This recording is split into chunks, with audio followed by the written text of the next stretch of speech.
قنوت نازلہ اس کی حقیقت یہ ہے کہ جب اہل اسلام پر، اہل ایمان پر کوئی سختی آئی ہو اور بعض مسلمان کفار کی قید میں ہوں، ان کی جیلوں میں ہوں، وہ ان پہ ظلم کر رہے ہوں، اور یا بعض کفار جو ہے وہ نہایت شریر ہوں، مسلمانوں کے ساتھ ظلم کر رہے ہوں، تو مسلمانوں کی نجات کے لیے اور اسی طرح کفار کی بربادی اور تباہی کے لیے قنوت پڑھنا، قنوت نازلہ پڑھنا یہ مشروع ہے۔ نبی صلی اللہ علیہ وسلم کا یہ عمل ہے، اور بعد میں صحابہ کرام کا بھی یہی عمل رہا۔ عمر بن الخطاب رضی اللہ تعالیٰ عنہ، ان سے بھی یہ ثابت ہے۔ اللہ کے نبی صلی اللہ علیہ وسلم نے تو باقاعدہ بعض صحابہ کرام کے نام لے کے ان کی نجات کے لیے دعا فرمائی، اور نمازوں کے اندر اللہم انجل الولید ابن الولید، اے اللہ ولید ابن ولید کو نجات عطا فرما۔ اللہم نج عیاش بن سلمہ، اے اللہ عیاش بن سلمہ کو نجات دے دے۔ اور اسی طرح بعض قبائل جو کفار تھے، حربی کافر تھے، تو ان کے لیے بددعا فرمائی،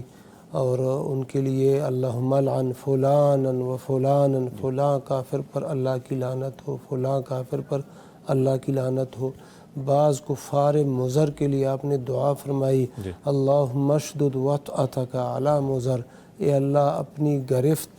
اپنی گرفت کو مضر قبیلے پر مضبوط کر دے، سخت کر دے۔ اللہم اجعلہا علیہم سنین کسنی یوسف، اے اللہ اس مضر قبیلے، کافر قبیلے پر ایسی قحط سالی لیا جس طرح کہ یوسف علیہ السلام کے زمانے میں مصر والوں پہ قحط سالی آئی تھی۔ تو یہ اس طرح کی بددعائیں کرنا، اور کافروں کے لیے جو حربی کافر ہوتے ہیں، اور مسلمانوں کی نجات اور خلاصی کے لیے یہ دعا مانگنا، یہ اللہ کے نبی صلی اللہ علیہ وسلم کا باقاعدہ طریقہ ہے، اور یہ مشروع ہے۔ فرض نمازوں میں اللہ کے نبی صلی اللہ علیہ وسلم کا یہ طریقہ ہوتا تھا کہ آخری جو رکعت ہے، جب رکوع سے سر اٹھاتے تھے، سمع اللہ لمن حمدہ، اللہم ربنا ولک الحمد، یہ کہتے اس کے بعد وہ قنوت کی جو دعا ہے، قنوت نازلہ، یہ پڑھتے تھے۔ اور اس میں طریقہ یہ ہے، اچھا یہ ظہر کی نماز ہے، عصر کی نماز ہے، یہ خفیہ نمازیں ہیں، لیکن پھر بھی اس کے اندر جہراً یہ دعائیں اللہ کے نبی صلی اللہ علیہ وسلم پڑھتے تھے، اور آپ کے پیچھے جو صحابہ کرام کھڑے ہوتے تھے، وَيُؤَمِّنُ مَنْ خَلْفَهُ، جو آپ کے پیچھے کھڑے ہوتے تھے وہ لوگ آمین کہتے تھے۔ تو یہ باقاعدہ طریقہ ہے، اور یہ طریقہ اب بھی ہونا چاہیے۔ فلسطین کے اندر نہایت ظلم ہو رہا ہے، یہ جو